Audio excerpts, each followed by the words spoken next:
Você já se pegou repetindo uma situação que jurou que nunca mais ia viver? Um relacionamento parecido com o anterior, um chefe que lembra seu pai, uma amizade em que você dá muito mais do que você recebe de novo. E você pensa, por que eu continuo fazendo isso? O que há de errado comigo?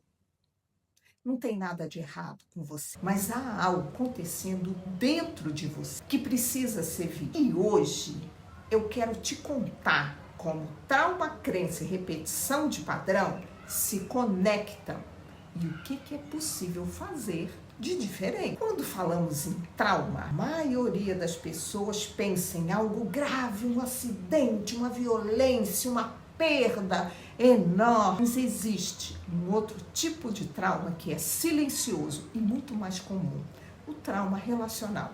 Aquele que acontece nas relações cotidianas, especialmente quando a gente é criança. Uma criança que aprende que só recebe atenção quando é boa, quieta, obediente.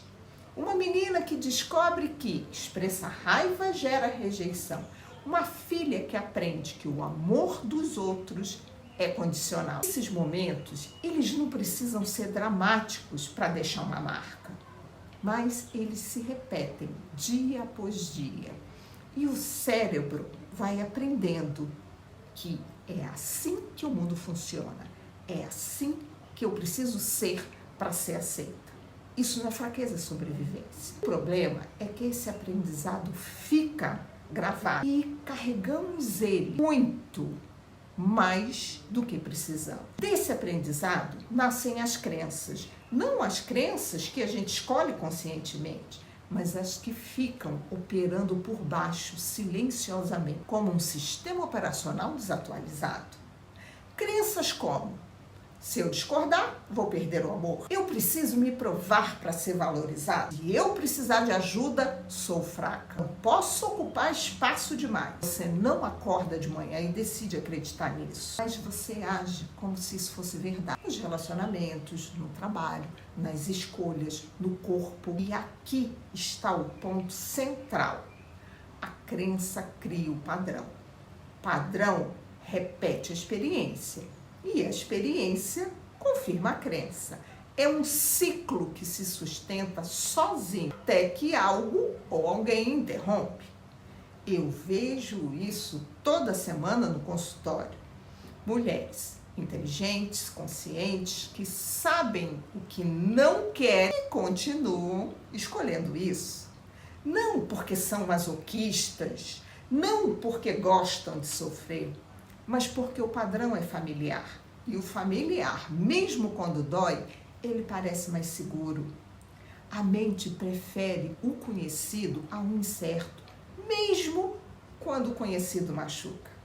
Por isso, a mudança não ocorre só com força de vontade. Você pode entender tudo racionalmente e continuar repetindo. Porque o padrão, ele não mora na sua cabeça, ele mora no seu corpo, na sua emoção, nas reações automáticas que acontecem antes de você pensar. Mudar padrão exige ir mais fundo do que o entendimento intelectual. E é aqui que entra a ressignificação, que não é esquecer o que aconteceu, nem fingir que não doeu. Ressignificar é revisitar a experiência com outros olhos. É olhar para aquela criança que aprendeu a ser pequena para ser amada e entender que ela fez o que ela podia com o que tinha. É perceber que a crença que te protegeu ontem é a mesma que te aprisiona hoje. E aí, com essa consciência, começar a fazer diferente. Não de uma vez, não perfeitamente, mas de forma consciente, gentil e honesta. Ressignificação não é uma virada de chave, é um processo, às vezes longo e sempre profundo.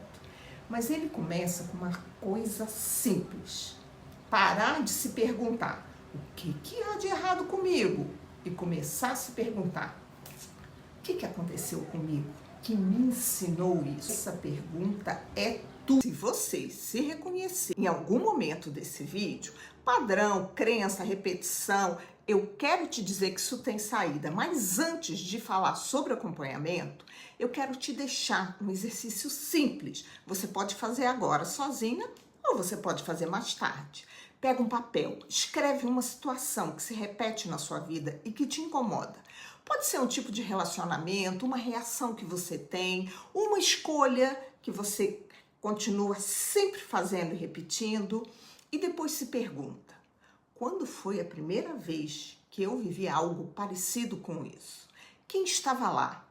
O que eu aprendi sobre mim mesma naquele momento? Você não precisa ter todas as respostas de imediato, às vezes demora um tempo. Só que o ato de fazer a pergunta já é ressignificação, porque você para de se perguntar o que há de errado comigo e começa a se perguntar: o que aconteceu comigo que me ensinou isso?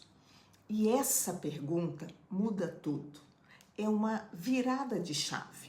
Você pode fazer isso sozinha, mas se você percebe que não consegue, que está sempre voltando para o mesmo lugar, não é fraqueza.